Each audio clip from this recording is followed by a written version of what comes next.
Brilliant start from Omanyala. Well, Laza not quite as good as he was in that recall, but here goes Lachlan Kennedy. Could Lachlan Kennedy go under 10 seconds for the first time and take a big win? 9.98 for Lachlan Kennedy. Lachlan Kennedy just did something that no Australian has done in over 20 years. This 21-year-old runner from Brisbane ran 100 meters in just 9.98 seconds. That might sound like a small number, but it makes him only the second Australian ever to run that fast legally. Let me put that in perspective for you.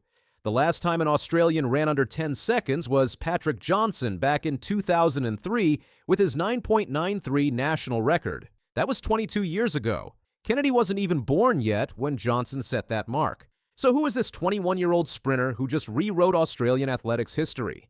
Lachlan Kennedy grew up in Brisbane playing rugby union. He wasn't some track prodigy grinding it out since age 6. This guy was running around rugby fields, playing wing from under 6s all the way up to under 15s, even making Brisbane junior representative sides and playing international rugby for Australia.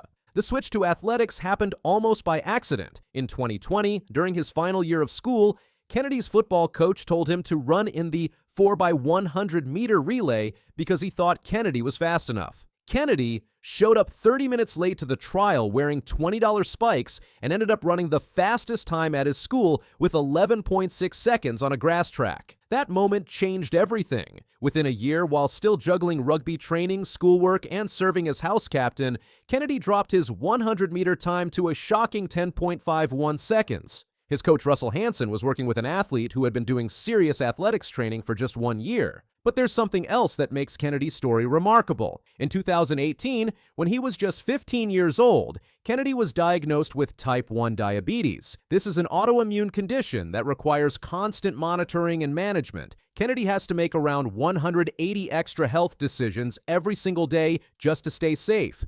Kennedy travels with insulin pumps, continuous glucose monitors, blood test strips, backup insulin pens, sensors, and treatments for low blood sugar when he went on his 6-week international racing tour across Africa, Europe, and the US. His medical equipment took up as much space as his racing gear. 2 days before the prestigious Prefontaine Classic in Oregon, Kennedy's glucose sensor stopped working. He had to go back to old-school finger prick testing while nursing a stress fracture in his back and competing against the fastest sprinters in the world. Kennedy refuses to make excuses about his condition. He told reporters, "I don't want to make a big deal out of it. My continuous glucose monitor and my insulin pump help me to have healthy glucose levels, and there are rarely any issues. It was just frustrating and annoying that I was already dealing with an injury and I had this extra diabetes stuff to deal with too." He actually believes diabetes has made him a better athlete. Kennedy said, "I think I live a healthier lifestyle than I would have done if I hadn't developed type 1 diabetes. It forces you to be aware, to think about your body, to be disciplined. That definitely helps on and off the track." Kennedy's progression through the sprinting ranks has been nothing short of extraordinary. After that breakthrough 10.51 in 2021, he made the Australian under-20 relay team in 2022. That relay squad broke a 12-year-old Australian record, running 39.30 seconds. The 2023 season saw Kennedy drop his personal best to 10.24 in the 100 meters and 20.93 in the 200 meters. By 2024, despite an injury-hampered domestic season, he ran fast enough to make the Olympic relay team for Paris. At the Paris Olympics, Kennedy ran the opening leg of the Australian 4x100 meter relay. The team set a new Australian and Oceania record of 38.12 seconds, though they missed the final by just 0.05 of a second. Then came 2025, and Kennedy went on an absolute tear. In January, he equaled and then broke the Australian 60-meter record, running 6.43 seconds to set new senior Australian and Oceania records. That time was the 10th fastest ever recorded in the event.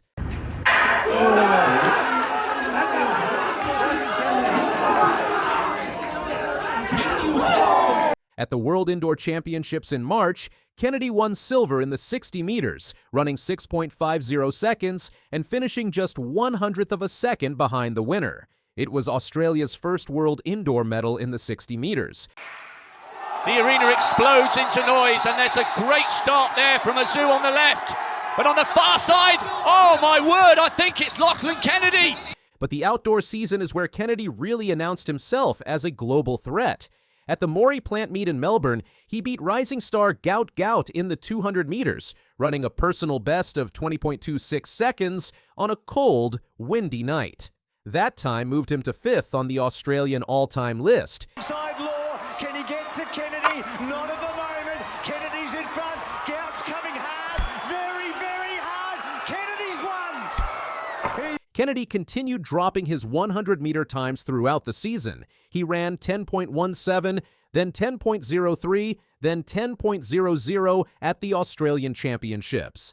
In that championship final, he finished second to Rohan Browning by just 0.005 of a second, both men credited with 10.01 seconds. Then came the Kip Keino Classic in Nairobi, Kenya on May 31st. Kennedy was facing a strong international field, including Olympic medalist Bayanda Walaza from South Africa and home favorite Ferdinand Omanyala, who holds the African 100-meter record. The race had a false start, which could have rattled Kennedy's nerves. Instead, he used the delay to his advantage. Kennedy said afterward, "I think there was early movement from someone in the first part of the race, but it actually did me good.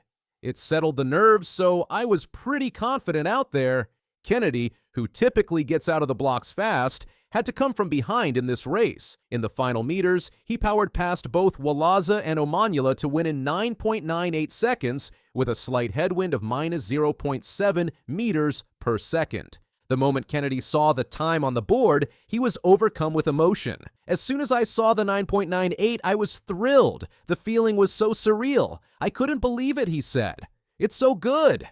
I can finally say, I run 9. I haven't wanted to rush it or put the pressure on myself.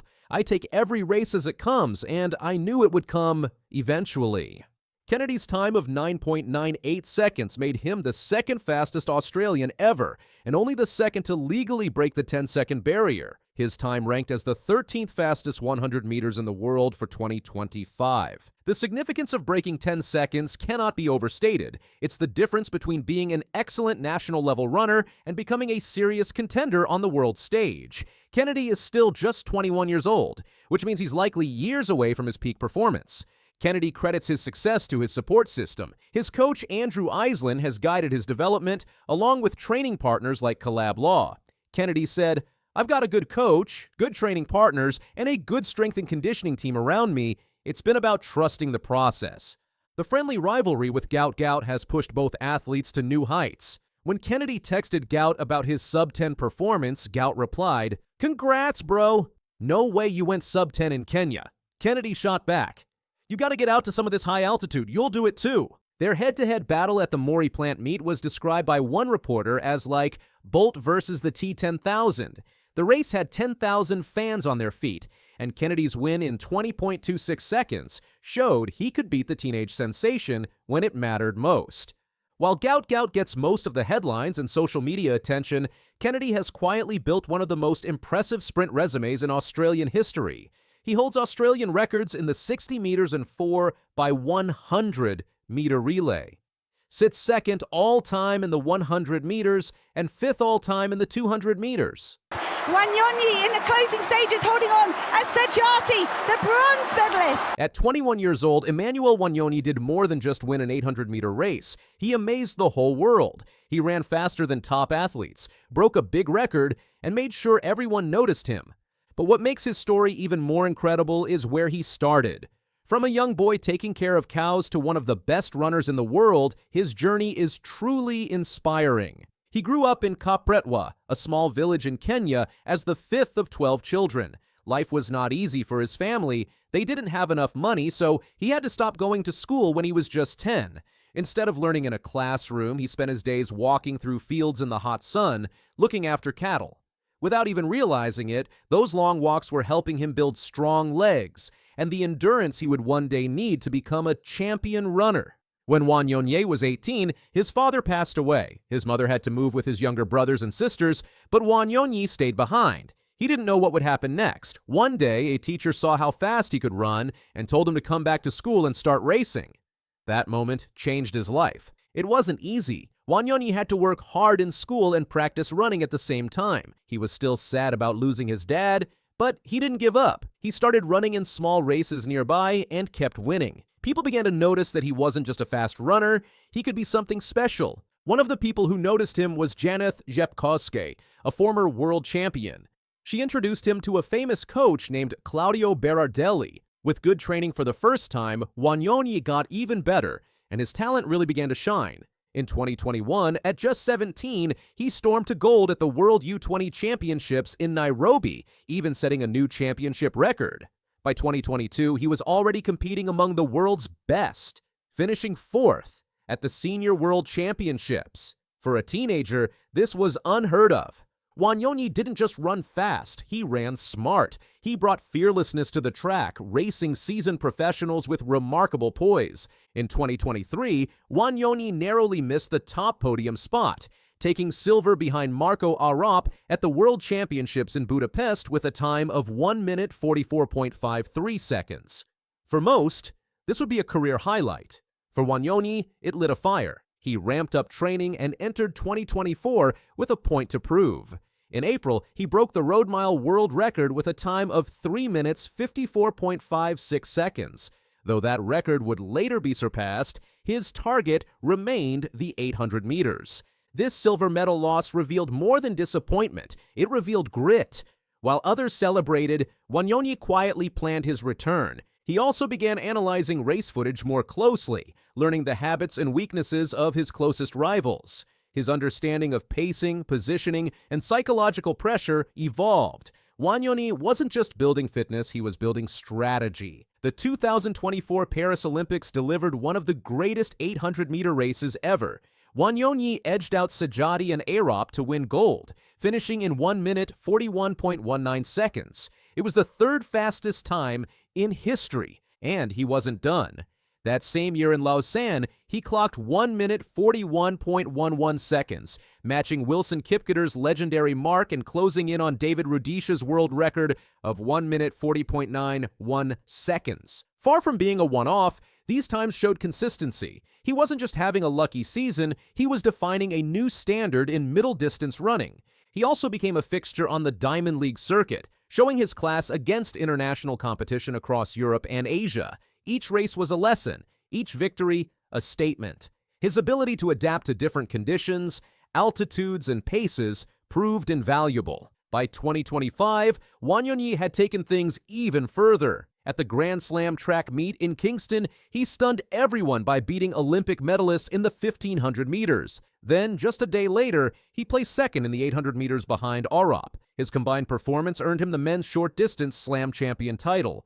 That same month in Herzogenaurach, he ran 3 minutes 52.45 seconds in the road mile, his personal best and the third fastest in history. Few athletes can dominate one event. Wanyonyi had now proven himself across 3, and at just 21, his ceiling seemed limitless. His schedule, too, had become grueling. Balancing travel, training camps, recovery, and media duties became part of the equation. Yet through it all, Wanyonyi maintained his focus, showing maturity and discipline rarely seen in someone so young.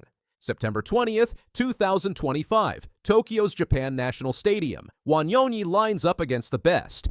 This time, he chooses to front run, a strategy he typically avoids. It's bold, and it works.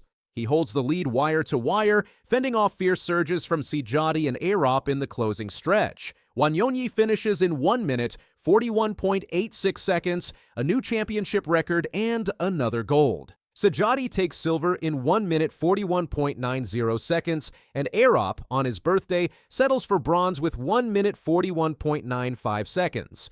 Despite the high-level competition, Wanyonyi emerges decisively on top. His post-race comments, calm and focused. He spoke not about the win, but about defending his title and chasing the ultimate mark, the world record. Now I need to defend this title. I want to be a double world champion, he said. Maybe I will start to think about the world record too. The quality of competition only elevates Wanyonyi's performance. Ireland's Kyan McPhillips runs 1 minute 42.15 seconds, a national record, and still finishes 4th. Max Bergen clocks a personal best of 1 minute 42.29 seconds for 6th.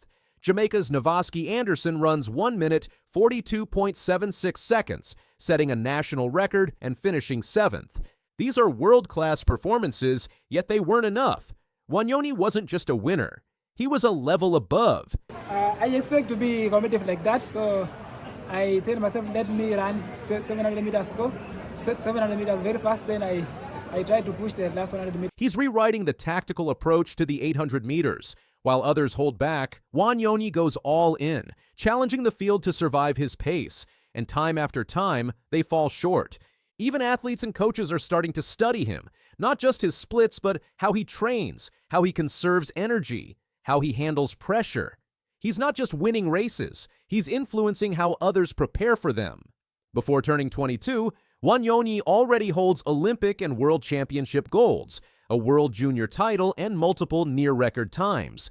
He's tied for second fastest all-time at 800 meters. He's proven his range in the 1500 meters and dominated the road mile. But the story isn't finished. His next goals, back-to-back world titles, another Olympic gold in Los Angeles, and of course, breaking Rudisha's 140.91, long considered unbreakable. Wanyoni also represents a new generation of Kenyan runners, one that doesn't just follow the tradition, but raises the bar. His bold front-running and record-challenging pace make him unlike anyone else in the game. He's also becoming a role model beyond athletics. Young runners across Africa are watching his every move. His story, overcoming poverty, personal loss, and odds stacked against him, has inspired a new wave of youth who now believe their dreams are valid. Wanyoni's journey is more than a tale of medals and times, it's the story of extraordinary transformation. From shepherding cattle in rural Kenya to commanding the world's biggest stages, his rise has been both humbling and heroic. His Tokyo win wasn't just a victory, it was domination. He humiliated a historic field and made it crystal clear. He's not just fast, he's the next legend in the making. And if that world record finally falls, it won't be a surprise. It'll be the inevitable next chapter in a career that's only getting started. Because Emmanuel Wanyoni isn't just chasing greatness, he's becoming it. Lyles is never to be denied his shining moment.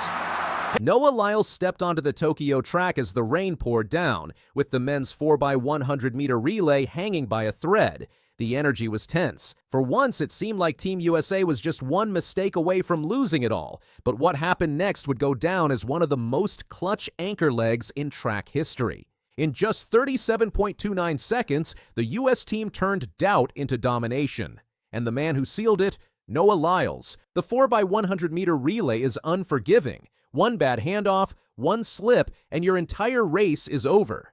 The U.S. men have had their share of disaster in this event in past championships, often falling victim to poor baton passes or disqualifications. Expectations were high, but nerves were higher. Even with a strong team on paper, featuring Kenny Bednarek, Courtney Lindsay, and Fred Curley, there was a sense that Jamaica or Canada might snatch the gold. But the U.S. runners were sharp. The handoffs were smooth, tight, and efficient, something that has haunted American relays for years. Each runner did their job under pressure, passing the baton with precision. Then came the final leg. Noah Lyles had already had a huge week. He won gold in the 200 meters, his 4th straight world title in that event, and added a bronze in the 100 meters. But it wasn't over. When he took the baton for the last stretch of the relay, he had the weight of the nation on his shoulders. In wet, slippery conditions, one misstep could cost everything. And then he exploded. Lyles took off with laser focus, pulling away from Canada's anchor and holding off a late surge from the Netherlands. His form was picture perfect. His stride opened up like a machine built for gold. He didn't just hold the lead, he widened it. When he crossed the finish line, arms raised in triumph, the clock stopped at 37.29 seconds. It was the fastest time of the year and the 5th fastest time in World Championships history. "We all know we are the fastest," Lyles said afterward. "We just had to get the baton from start to finish." I saw the lead we had, and it was a kind of a relief. Everybody did such a great job. I just had to finish the race. They made it easy for me. Easy? Maybe for him, but for fans watching, it was heart-pounding. The handoffs were so tight and rehearsed, it was clear the team had worked specifically to fix the flaws that have haunted U.S. relays in past global meets. From Bednarek to Lindsay to Curley, every leg was delivered with speed and control. I mean, they were the ones that I was probably the most aware of, like looking out for, because they've had years of experience and, you know, they were able to pull out the victory. Canada pushed hard in the final meters but had to settle for silver with a time of 37.55. The Netherlands, led by a powerful anchor leg, secured bronze in 37.81.